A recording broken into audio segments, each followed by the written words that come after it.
Okay, so now we'll talk. Those of you who want to go to the toilet or go outside, you're most welcome, or stay inside. Of course, many people will be listening online, I hope. And for a monk who gives so many talks, some to you, some to monks, some online talks over to Singapore or Hong Kong or wherever, to UK. Because even though you don't travel at this time because of COVID, still you just do lots of talks to many different countries. So often I think that I've taught on every subject there could be. But this evening somebody just asked me, and they sort of said, well, why didn't you give a talk? Because I said, well, no, all these talks, some of the talks I've given is on rubbish. So no, you've never given that talk before. So today's talk is Buddhism and Rubbish. So if anyone who complains afterwards, that was a rubbish talk, I said, yes, great, well done, you've understood it. Because sometimes when we talk about rubbish, there's sometimes that we reject it. But as a Buddhist monk, there's so many things which other people reject. You look at again and see some of its beauty and some of its delight. And using the idea of rubbish, one of the first metaphors which I remember was again from my teacher, Ajahn Chah, years and years ago. And he was the one who he knew that what would happen when his Western disciples went over to the different countries which didn't have much of a tradition of Buddhism. And that one of the things you'd always have to do is actually talk to people, be their friend, and just to listen to the problems they have in their life. And of course that happens a lot, even though you had no lectures or education on counselling. Nevertheless, you soon became a very good counsellor. A lot of the time because of things which Ajahn Chah taught you. And one of those things he always taught us was to remember whenever you counsel somebody, they tell you their problems, marriage problems, life problems, money problems, and all these problems. To this day I can't understand why people ask monks or nuns about these questions. Number one, as you all know, I've never been married. What do I know about marriage? Number two, I've never had kids. What do I know about raising children? Number three, I got no money. What do I know about economy? Number four, I don't have a job. What do I know about going to the office in the morning and getting a job? Number five, I don't have a car. What do I know about driving a car? What's the best? But all these questions which people ask you. I always give an answer, make it up as I go along most of the time, but with some kindness and some understanding about what's really being asked. By the end of the interview or the end of the counselling session, that I've learnt something from Ajahn Chah which not many people know. And I don't think they teach you this in the universities if you go to counselling courses. And that was the simile, as many of you may be beginning to know, to be a rubbish bin. This is my first simile to celebrate the idea of rubbish. Because my teacher said, if ever you do any counselling, listen to people's problems, you must always receive whatever they say. If possible, without any judgment, just with kindness. Appreciating, you don't know why that's happened to them or just what they're going through, but you try and give as much kindness as you possibly can. But when they leave, you must imagine that you are a rubbish bin. So you can actually accept everybody's problems and difficulties in life. You can let, no matter, I don't know why they're putting the rubbish into me, I didn't do it, it's not my fault. but please accept that rubbish. But the most important part of that simile was what he added in the end. But please make sure you always imagine yourself to be a rubbish bin with a hole in the bottom. So what anybody tells you, whatever they put in you, it goes right through and you don't keep any of it.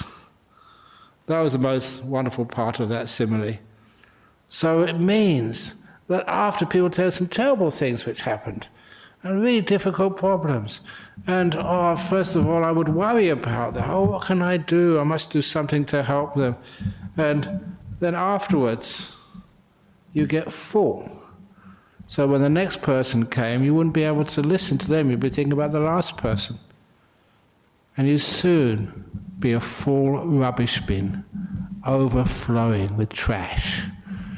But instead, if you're a rubbish bin with a hole in the bottom, whatever you tell me, whatever you complain about, whatever you disclose to me about the difficulties of your life, it just goes right inside and goes right through, and afterwards there's nothing in there. I'm a rubbish bin with a hole in the bottom, so always empty to receive the next piece of rubbish you want to donate to me. And that's a wonderful little thing, that the idea of being a rubbish bin is not keeping anything. Being able to discard things.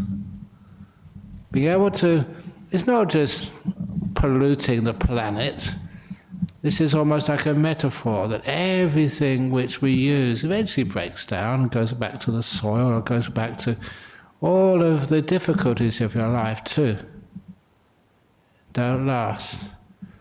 They all add each other. They fade away and other things happen.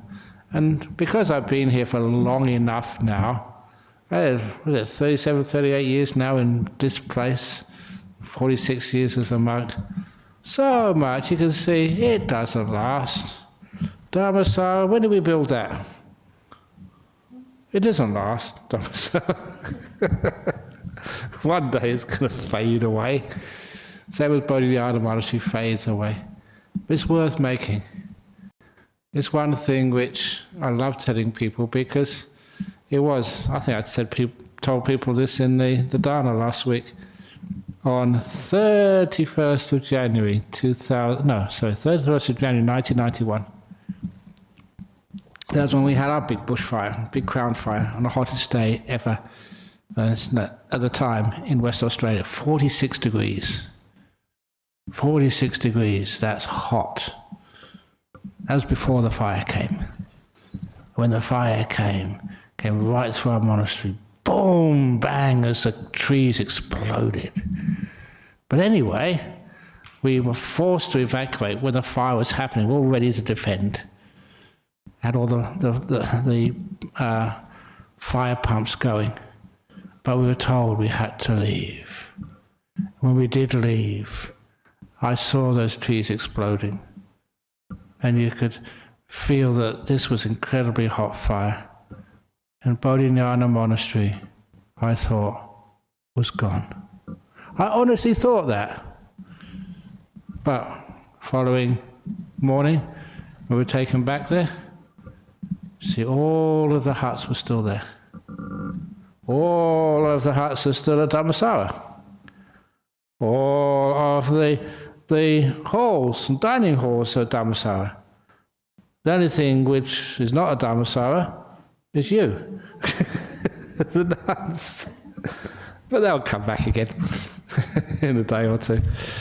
But what was amazing was that you could let things go.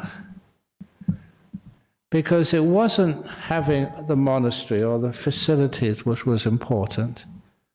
It was actually having the spirit, having the opportunity to serve and build. It was very, honestly, I mentioned this because it was absolutely true, that even though I thought everything was going to be burnt down, you went there the next day knowing, well, let's build it up again. Let's do it again. Because it was the action which was more important than the results, the service. Because you see that in nature, that things do eventually fall down, they do get old. They do get rubbishy, like Ajahn Brahm. I'm getting much older than I used to be. People have shown me these photographs when I used to be able to go on top of roofs and fix them up. Now monks say if I get on top of the roof will buckle. You know, just next to my room, the place where I stay, there's lots and lots of twigs in the gutter. I thought of getting up on the roof and taking them out, but I thought twice, no, it's better to keep the roof unharmed. But anyway, in the old days I would get up there and do stuff. But you can see just as you get things like old age, things start to decay. There's something beautiful about the decaying part of nature. You know, that things like turning into rubbish, what was really important to you, was really precious, eventually fades away and disappears. Its importance, you know, is temporary. And everything which I cherished, which I owned, which I loved and cared for, things like your family, they're temporary. Doesn't mean you don't care for them. You care for them to the max, knowing they're not always going to be here. And when they do pass away, you said that was a beautiful time spent. You enjoyed each other's company so much. Thank you. And you know, that's that old simile which I say a lot, of when you go to concerts. You brought out the concert being held here next week. Beautiful, beautiful concerts. They will never last. In fact, if they did last, then there'll be something unbeautiful about them. There'll be something which, after a while, you get bored. After a while, you turn away anyway to go see something different. But there's something about those great concerts, very short, that when it's finished, you feel just grateful. Grateful to have been there and enjoyed the great performance. You know that they will turn to dust, but nevertheless, it's important to be there and enjoy it while it's happening, knowing that you'll have to let it go and move away. And much of this you can find that when we understand the whole idea of rubbish, things which have used are no longer usable, it has a use. Rubbish is, you know, obviously people recycle rubbish. I'm not going to go into that because that's talked about a lot. But whenever we do have rubbish, we know that whatever we use will one day just be thrown away. Is that bad? There was, for those of you who are traditional Buddhists, there's this one story about this monk, Chulapantaka, and this was in the time of the Buddha, that his brother was fully enlightened, but his younger brother, this guy Chulapantaka, was just very intellectually challenged, and he couldn't really learn much theory or teachings. And he found it very difficult to meditate at first. But what his brother gave him, was it the Buddha or his brother gave him, just a piece of cloth. Just told him to keep rubbing the cloth. And so this is what his younger brother did, just kept rubbing the cloth until the cloth became quite dirty. And he kept on rubbing it until the cloth started to be frayed. And kept on wearing it until it started to break down. And his brother said, that's the nature of all the things which we hold dear to in life. Through use, through association, over time, it all tends to disappear and vanish and turn into rubbish. Just like the most beautiful things in Bodhinyana. Maybe not in my lifetime, but all those huts. And I was quite stupid when I started building those huts. I wanted to make them permanent. Do them well, do them once, and you don't have to do it again. Ha ha ha ha. I thought just build these things and it's all finished. No other monk would have to bother about it. But of course, that's not the nature of life. They tend to sort of start to fall apart. Or if they don't fall apart, just fashions fall apart. In other words, no, the windows are too small, we want to make them bigger. No, we don't want sort of a brick wall, we want a whitewash wall. No, we don't want it this way, we want it that way. And so, often, even Bodhinyana Monastery and Dhamma Monastery, as you know, when people would come and they said, is it finished yet? And I would say, no. And they said, well, look, you've got all the huts there, you've got all the dining room there, you've got the meditation room. Is it finished yet? Never finished. Now, I keep going on. They'll always be building something new. That's what's happened at Bodhinyana Monastery. We've been going much longer, again, 36 years. Is it finished yet? No way. No way. And this is actually our life. Things don't get finished. They get built, they get worn away, they turn to rubbish, and they get rebuilt. For those of you who've been to old countries, I remember just was born in London, and that London is built on rubbish. It's rubbish upon rubbish upon rubbish, and when people actually do excavations to put foundations in to another big building, they always come across the rubbish of old generations. Sometimes 100, 200, 500, 1,000 years of age, and even longer than that, because that's what happens. Life creates that rubbish, and that rubbish becomes the foundation on which new buildings, new culture is made. Without that rubbish of past generations, our generation wouldn't have the foundations on which to grow and live. And sometimes that history is just our grandparents' rubbish. All the things which they did and used, which was so important to them, which wore out and new things were built afterwards. Sometimes that is not disrespect, but it's always like building on what other people have done. And that is the same, just even with ideas and teachings. So often, even in teaching about Buddhism, about meditation, yes, we have just the old teachings which you can read and understand, from even the time of the Buddha, about how these things worked and how meditation was taught. But can we improve on that? Of course, we can. In the time of the Buddha, that people would have, they wouldn't have zafus like you have these days. They just get some grass in the time. But can't we improve upon those zafus? I've often mentioned this. It'll be a great opportunity for anybody who wishes to innovate and get a lovely new business.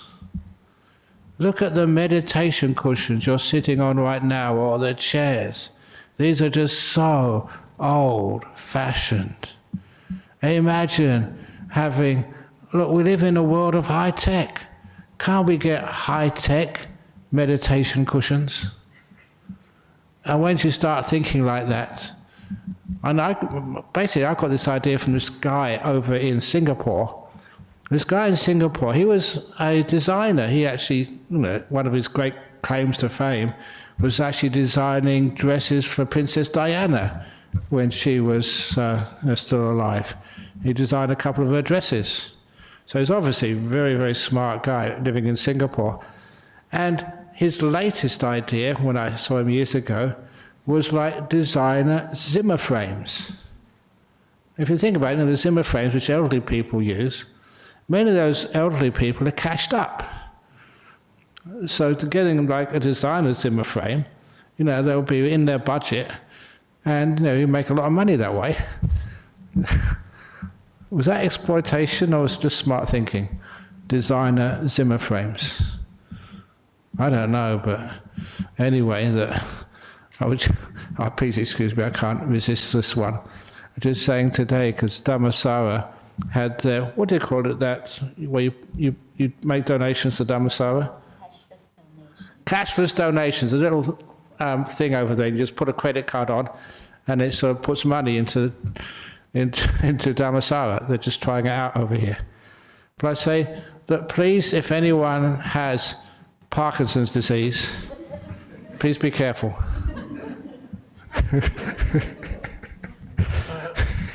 About 20, 30 taps when you only made one, and that's your bank balance gone.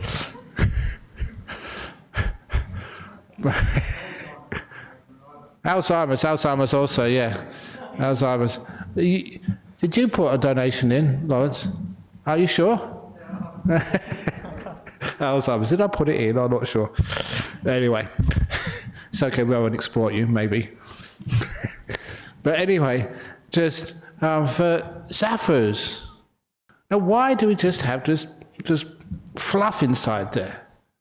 Because if you have designer Zafus, with IT, first of all, you can actually adjust. They have different compartments to the Zafu. So if your back needs lifting, you can just press one button and the back lifts up. If your knee is a bit sore, the other part lifts up so your knee can lift up. If it really is sore, you can give it a massage, like on those massage chairs you can sit on, so your knee gets a good massage while you're meditating. If you're too hot, like sometimes, who knows what we can put the temperature on. The aircons aren't on today, but sometimes it's hot here, sometimes it's cold here. If it's really hot, you can get these blows of hot air coming up your body to warm you up. If it's too hot, you can get some coolness in there. If you have sloth and torpor, really tired, which many people have after coming here after a day's work or a week's work, and you come here for a Friday night and you're half asleep, you can press another little button for a coffee. Or if you like tea or cappuccino, you can have all sorts of buttons on there. Like a high-tech meditation cushion. I'm sure there's so many wealthy people over in the United States who meditate that you will make a fortune. Is that a good idea? Anyway, how do I get onto that? It's supposed to be a talk on rubbish, not about making a fortune. Is money rubbish? Yes. Really? So we've got a rubbish bin at the back over there. Put your rubbish in. No, is it? That was another thing which Ajahn Chah used to teach. Because, sometimes people ask, did Ajahn Chah make any predictions? Telling the future. So he actually did, a couple of times. And this prediction, I was there when he made it. He sort of said, in the future, they will run out of paper to make banknotes. They won't have enough paper left. They're cutting down too many trees. And they will not run out of metal like silver or gold to make coins. So they'll have to find something else to use for money. And what he said, what they use for money in the future, is little balls of chicken poo. Chicken shit. The little balls you see of chicken shit? And so that's what they'll pay you in after you go to work for the week. 100 pellets of chicken shit for all your hard work. And you'd really ask for a rise in chicken shit because you're not getting enough to feed your family. And you go to the bank, and you won't be putting money in the bank, little pellets of chicken poo in the bank. And the IMF will become the International Manure Fund. What's the difference between chicken shit and money? Only the value you put on it. That's the only difference. And so he predicted people will be fighting wars over chicken shit. Who makes the most? And looking at the economy as how much more chicken shit we can make in our different countries. I mean, that was something which was quite challenging because it had some truth to it. All this stuff which we value, what's its difference between rubbish? Only the value which we give to it. It's the same with so much other stuff we have. One of the great advantages I've found with being a Buddhist monk is we can be rebellious. We challenge what it means to be comfortable and happy, what it means to be rich. Because many of you know where I live, in a cave. There's hardly anything there. And honestly, I'm just so happy in that little cave. It's quiet, it's cool, and I get some great meditation there. How many of you would like to live there? Yeah, a few people, yeah. You go and build yourself one. It's much cheaper than the house you live in, or the apartment you live in, or whatever else you live in. Just get a nice cave. But the trouble is that we're not allowed to build caves. Because, again, our system is not rebellious enough. We think, oh no, you need to have a kitchen, a bathroom, blah, blah, blah, blah, blah. You need to have this amount of space, this amount of space. But do you? I've lived in that cave, I don't know how many years now? Before you came, wasn't it? So around 10, 15 years, 20 years now. How many years, Remember how long I've lived in my cave? Yeah. Anyway, it's a long, long time, and it's very, very comfortable. So why is it, we can't, all the people put their hands up, buy a cave, and go and live in there? Instead of, my cave is it's just like a hemisphere, if you want to know what it looks like. It's about 3 meters diameter, made out of rocks, and it's very well made, and I'm very grateful for the monks who made that for me. And it's so comfortable in there. I really enjoy it, and many of you have seen it, and it's one of the best accommodations in the whole of Perth. It doesn't cost much at all. So what it means is, for what some people think that's a rubbish place to live, why do people want to live in big houses? The why? So sometimes when we challenge these things, we can actually see different ways of doing things. I think those big places are just not free at all. Different ways of looking at the world. And this is also something which I spend a lot of time talking about. Freedom. What is freedom? What is a free world? And the weird thing is that being a Buddhist monk, and Buddhist nuns, we have so many rules we're supposed to be keeping, which we do keep.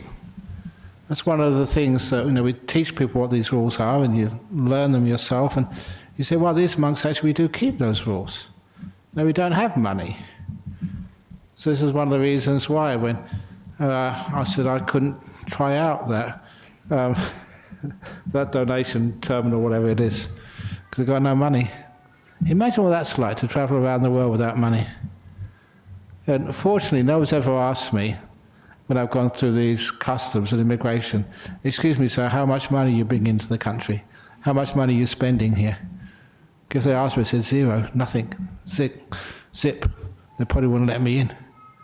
But even though that I'm not going to any of these countries bringing money into the economy, you're bringing something else which is more important, which is why I keep getting invited to these places. Peace, happiness, joy, a different way of looking at things. Ways which can actually bring people together rather than separate people. Different ways of looking. For me, the money is that rubbish stuff. The wealth. Yeah, you've got to have some wealth, but that's rubbish stuff. Fame is rubbish stuff. So what do you really want in your life? Is that rubbish, or is it something which is really valuable? But sometimes you can check on that. If your house was burning, like in a bushfire, and you did have a chance to get in the house and get something to flee with before the fire hit, what would you take? What is very valuable for you? Would it be your credit card? Or would it be maybe your dog? What is very, really valuable for you? And sometimes, when you can't take anything at all, sometimes just your goodness is the most valuable.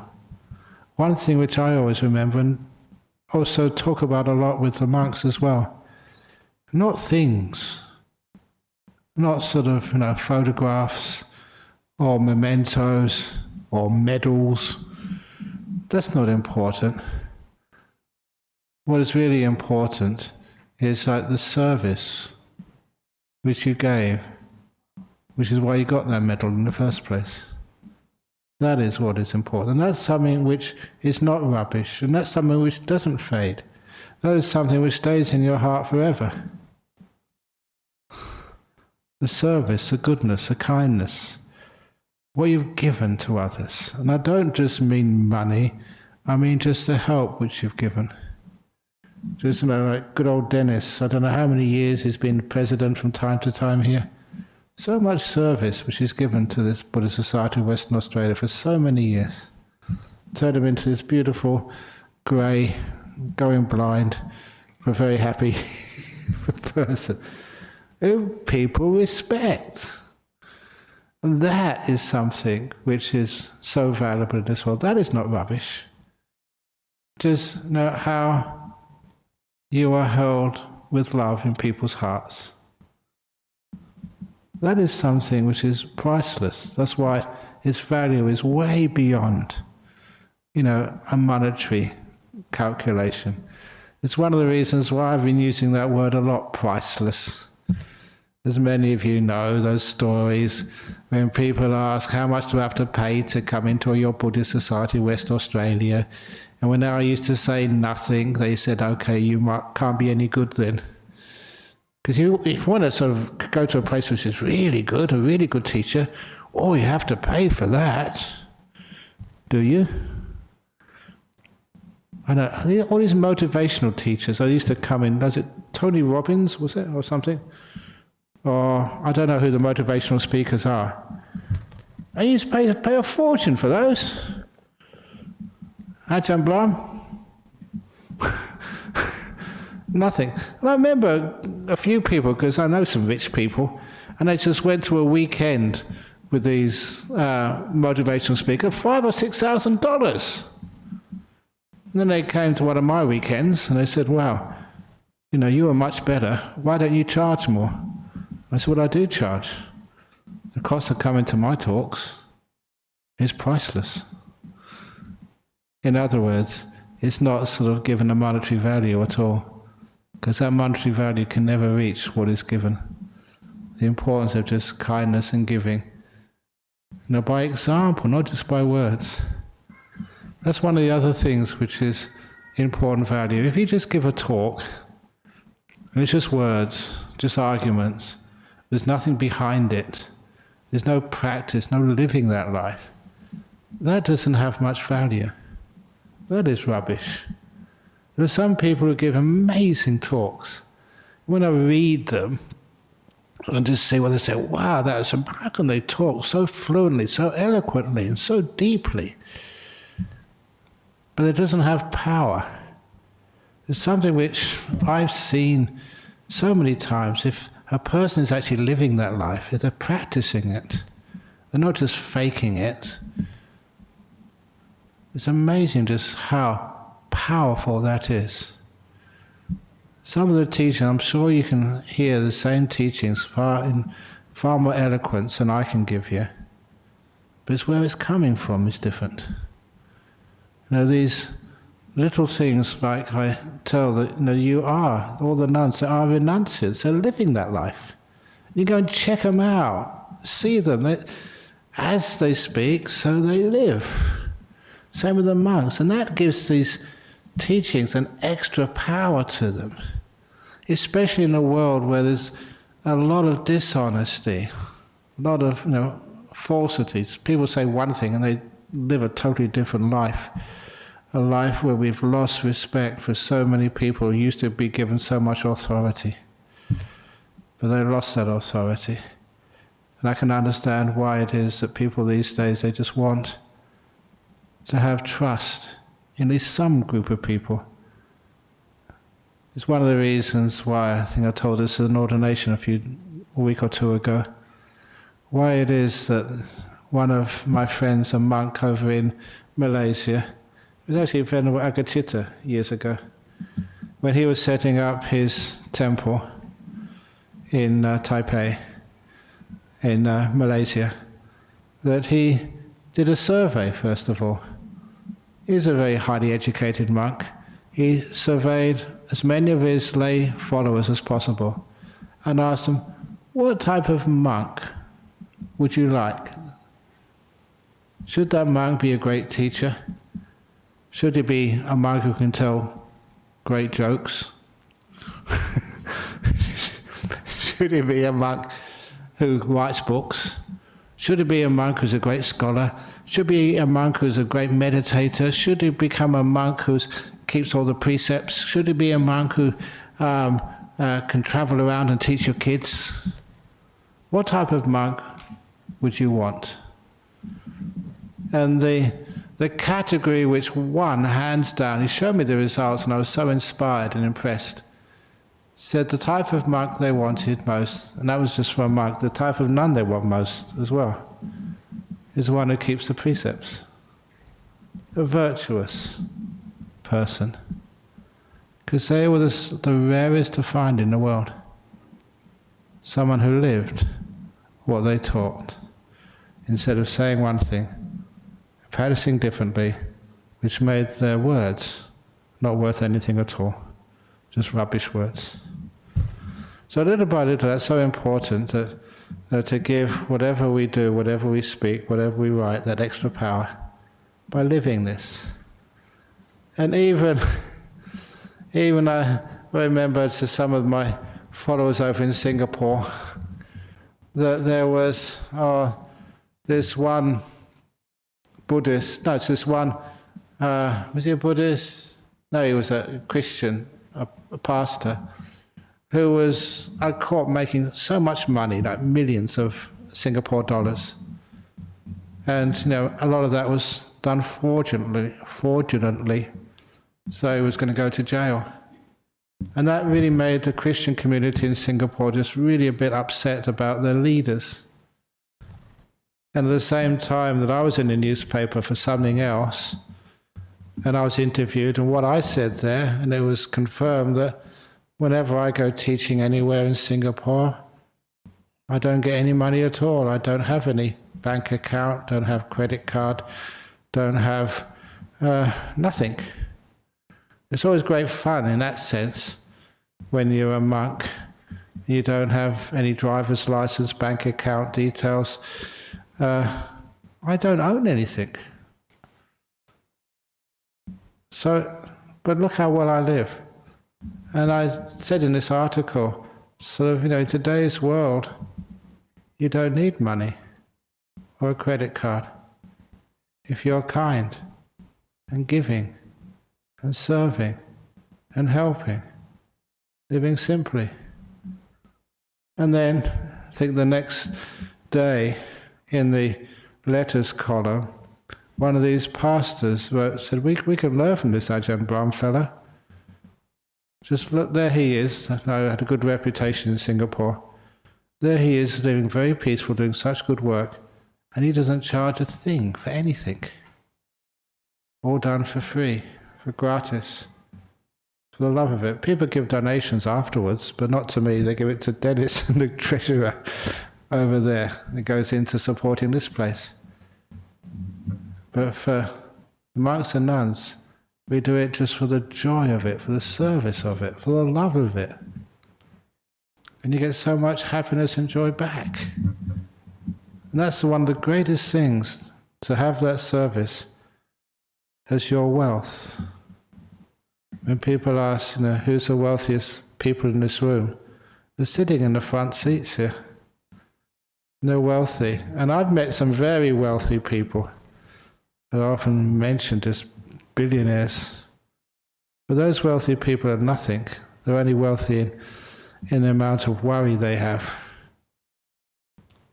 I guess they've got lots of money in the bank, but they don't have the peace and happiness which you see in your monks and nuns here.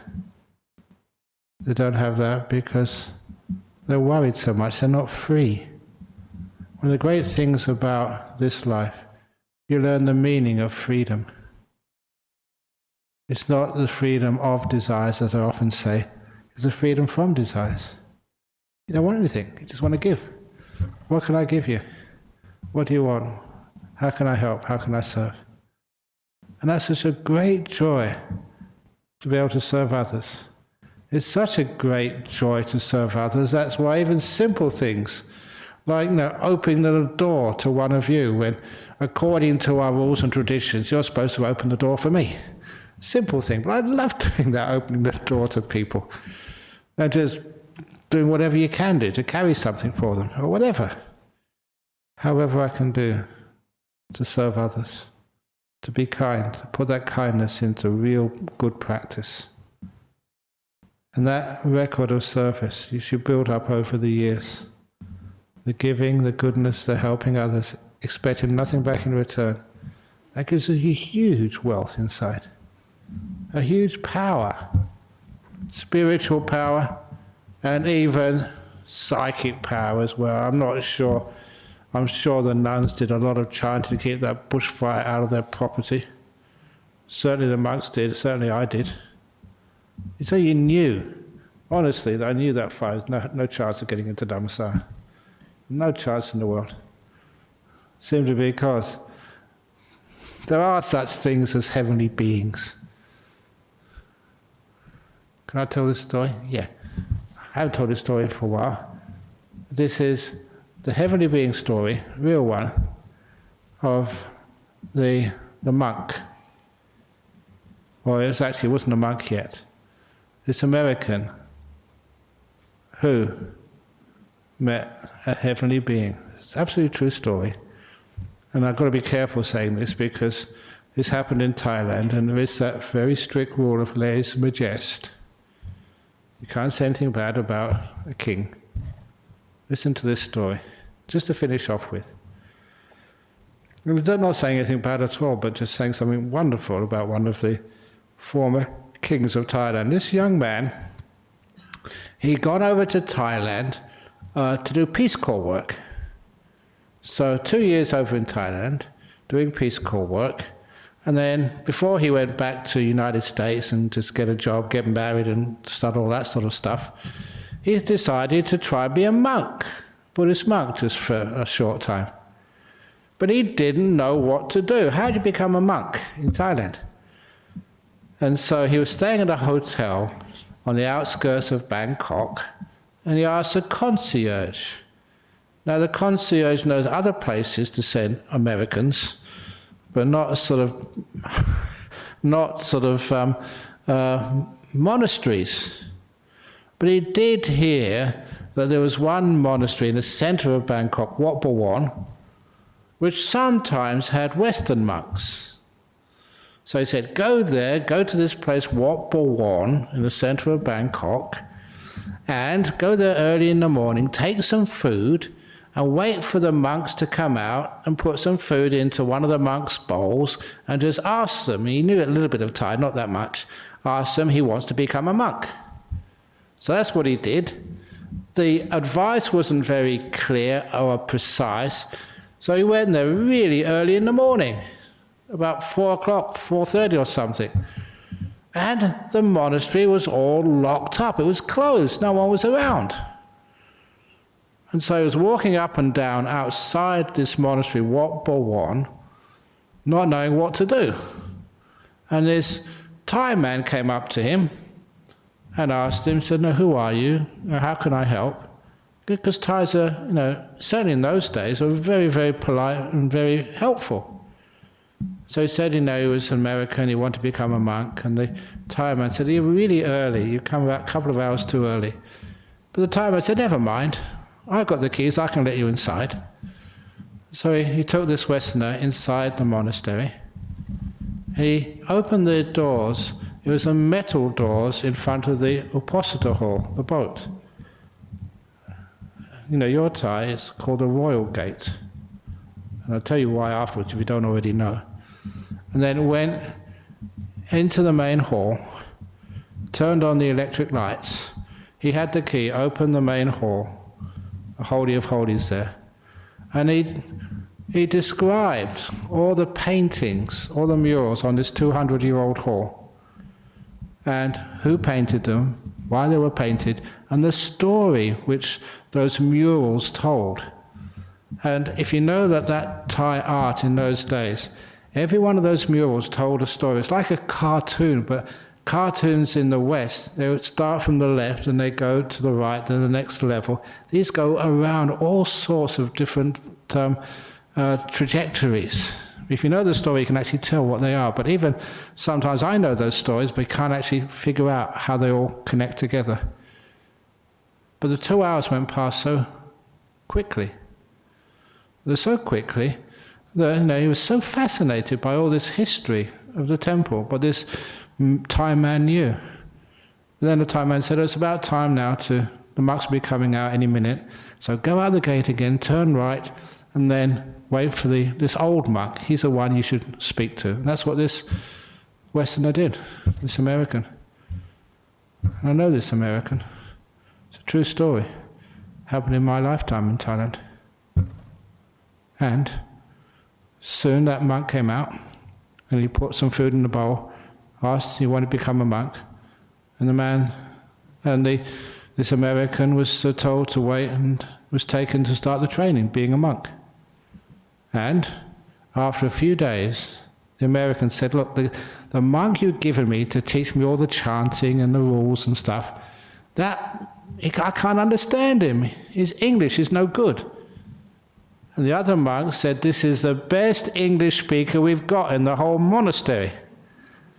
And that is where this American said, well, what about that temple attendant who I met on the first day? What temple attendant? The guy who opened the door for me. You can't go through that door. That gate is the royal gate. The only people allowed through that gate in Wobble One are members of the royal family. You know how much they hold that tradition. And you can't turn electricity on there. And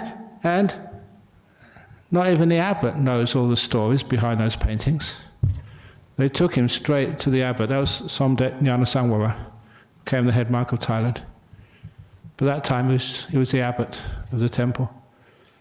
And he said the abbot was listening to all of this and stopped him. And he said, wait, and called in the secretary. This needs to be recorded. And this is pretty much a true story. I did tell this story in the Thai embassy in Singapore once. And the ambassador there interrupted me. Actually, afterwards, he said, yeah, I've seen that story written down. It's true, it actually happened. But anyway, the abbot wrote it all down. Or the secretary, rather. But at the end of the story, of course, they asked the question, what did that man look like? That temple attendant we don't know exists. The one who opened doors which only royal family can open, which, no one's got the key, no temple attendant's got the key to the main hall. There's only a couple of monks have that key.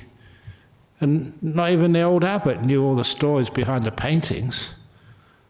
He said, what did he look like? You know what happens, when you have to try and describe a person, especially if you're in, a different country. I don't know, he just was Thai. He was wearing traditional Thai clothes, he said. That was one interesting thing. Not modern clothes, traditional Thai clothes. But what did he look like? And he couldn't think, this American couldn't think exactly what this guy looked like. And so he was scratching his head, literally, because that's what Westerners do. Thais don't do that. Scratching his head. And he stopped. He was looking at a portrait in the abbot's office. It's him. That's the one. That's the one I met. That was a portrait of one of the sponsors of that temple when it was first built, His Majesty King Rama V, who died about 150 years prior to that incident. That went down in the books. A heavenly being coming down to help a young man become a monk. And that's one of the most amazing real-life heavenly being stories you can imagine. It's in the books. It happened I know that guy, that monk. I lost contact with him a long time ago. He went back to America, not sure where he went to. But this is amazing what happens. So, when you're a good monk or a good nun, there are lots of other beings who will look after you, especially in a place like Dhammasara. I remember going there the first, goosebumps. I remember going there the first time with Ajahn Cittapalo's brother, Ajahn Cittapalo, when it was on auction, going in there and chanting my heart out to actually get that place for our Bhikkhuni Sangha. You could feel there's energy in that place. Good beings looking after you. That's why we got it. That's why it's been a very successful, beautiful monastery. That is why. Sorry, fire demons. You go find another place to burn, but not Dhammasara. That place is safe. Okay, there we go. I don't know if that was a rubbish talk tonight, but I started on rubbish and see where it went to. So thank you all for listening. Sadhu, sadhu, sadhu. I don't know how many times I've told that story. I usually tell that story in retreats, but still it gives me goosebumps as well. Okay, here we go for 4 questions here today. Ajahn Brahm, this is first from New Zealand. Many times my mind will recall a random memory that is embarrassing or painful. It causes me intense emotion. The past is often painful. Can you offer insight? First of all, whatever that random memory is, which causes you embarrassment or pain, if you can share that story as honestly as you can with somebody you know and trust. Because when actually it's not inside of you, but it's outside, it becomes far smaller, less of a problem. I've seen that many times. I told that story a few weeks ago about this woman just not far in Chewett Hill somewhere. Chewett Hill, Dianella, and she was dying, and I asked her that once before she passed away, is there anything you've done in your life which you're very ashamed of? And of course it took a while to get her to confess to me. And what she said was that once in her life, she'd kissed another woman's husband. And I asked her, is that all you've done? She said, yeah, I was so ashamed of it. You're the first person I've told. I said, well, that's not bad, a whole life. We can forgive you that one. But no, for me, hearing that was a small thing. But for her, it was the most terrible thing she'd ever done. Well, once she actually confessed it, let somebody know, she also realized it wasn't that bad. So if you can tell a person you trust, a person who's kind, who will give you forgiveness straight away, then you will put it more in perspective. It's the old story, how big is my hand? My hand is so big because it's too close to me. You put it away where other people can see it, your hand is just an ordinary size. It's not that big of a problem. And then it will just, the emotions will go away. It's not such a bad thing you've done. Also to at least have some friends or some spiritual path where it's okay to make mistakes. So, you don't have to be so perfect. So you can accept, when you made mistakes, embarrassing, shameful things you've done, and you learn from them. You grow from them, become a better person. From Germany, I have the habit of collecting the garbage in me, and it doesn't fall through. It disturbs or depresses me. Can I do anything about that or make it vanish? Thank you. Of course you can. Do a rubbish bin, but you forgot to put the hole in the bottom. So see if you can just visualize life. It has some beautiful stuff and some unpleasant stuff. And just have it so the beautiful stuff goes in one side of the rubbish bin and stays. And the other part goes in the other part and just disappears down the bottom. Can you do that? Do some visualization. Sometimes that helps. But don't collect the garbage in you. Goodness gracious. Allow it just to go through you. And then it just goes back into the soil and just generates the new flowers and fruit for another time. But the garbage in you is not worth collecting. Now from Indonesia, dear Ajahn Brahm, Ajahn Chai emphasizes teaching about impermanence. How do we avoid feeling sad when we know our loved ones are going to leave us because new loved ones are going to come into your life? That's impermanence. You don't feel sad that one concert is finished because you know there's other bands coming in a theatre close to you next week. Yeah, you do have many people you love and care for. But when they pass away, you have other people you can love and care for. And this is life. What a wonderful thing it is. You have so many more opportunities to care and have real love which doesn't own something, ones which enjoy the time together. When the day is finished, good night, had a wonderful day together. See you, maybe see someone else in your next life. That's being truthful, realistic, and it also means you're always open to another person you can have a wonderful time with. And lastly, from Russia. Dear Ajahn Brahm, what would you advise if a person has a strong aspiration to the highest Buddhist achievement but can't leave a lay life because of commitment?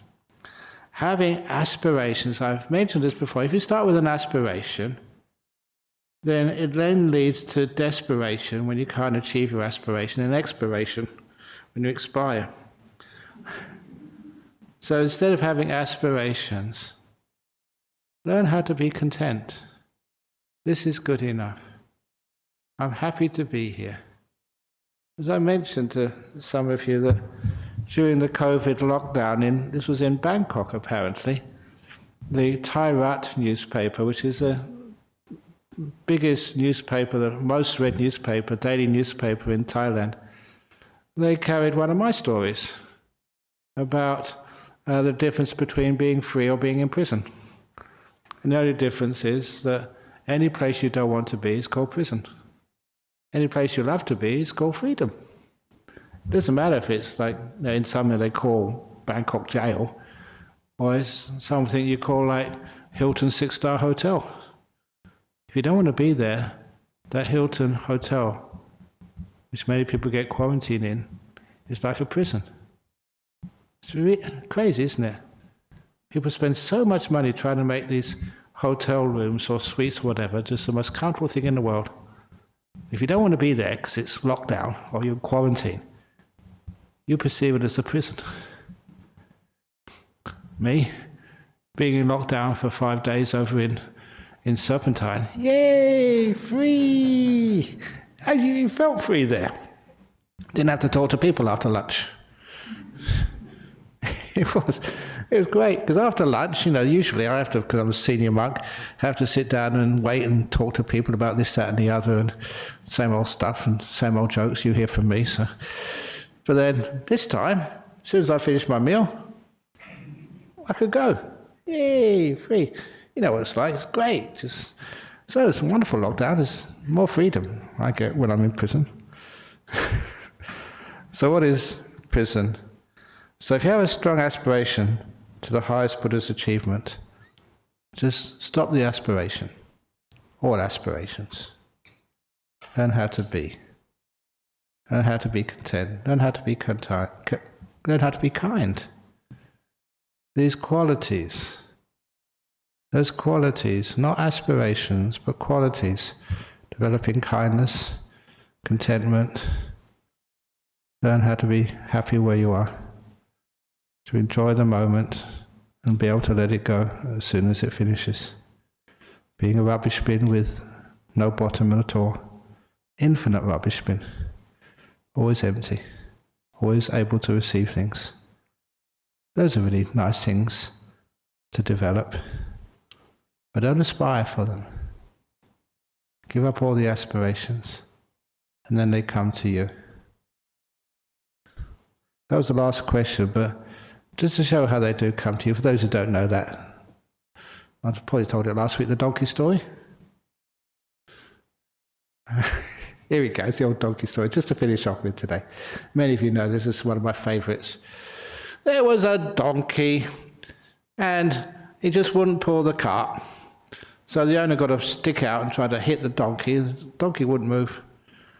But then the owner figured out how to get the donkey to pull the cart. Tied the stick to tied the stick to the donkey's neck, so the front of the stick was 2 foot in front of the donkey's head, string on the end of the stick, and a carrot on the end of the string. So donkey saw a carrot 2 foot in front of it. Donkeys like carrots, so donkey went towards the carrot. When the donkey went towards the carrot went away from the donkey. Welcome to life. I don't know how many carrots you've been chasing in your life or this last week, but I think you can relate to that story. That's how they get donkeys to pull carts. But when you come to this centre, you figure out how to catch the carrot. Simple, really. You run after that carrot as fast as you can. Doesn't matter how fast you run, that carrot is still 2 foot in front of you. But then you know how to stop. Stop and let go. So a little donkey stops and the carrot goes further away.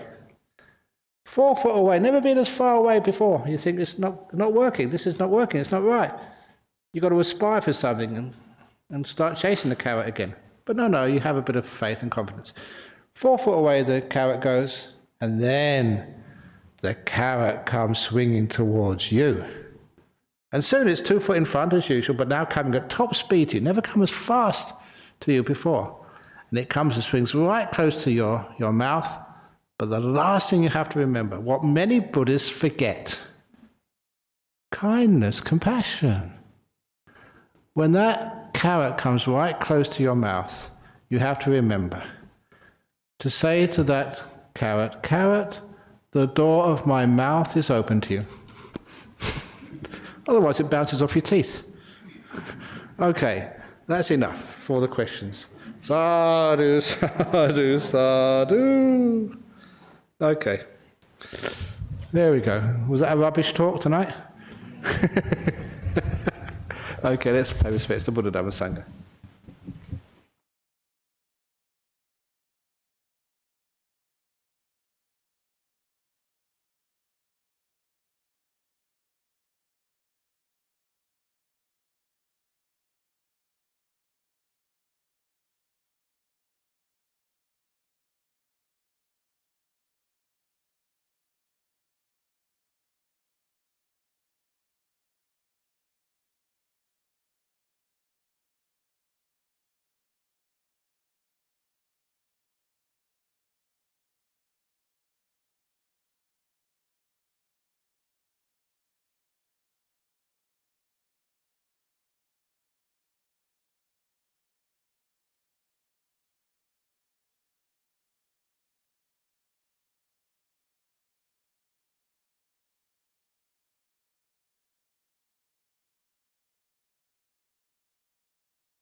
Không biết đi chơi, không biết đi chơi không nữa. Mà 2 ngày nay là buổi chiều là được đi chơi. Đi chơi thì đói quá la làng la lửa. Vỗ cánh bạch bạch đòi ăn. Đây, ăn một miếng nữa thôi nha. Cái bầu diều bự lắm rồi.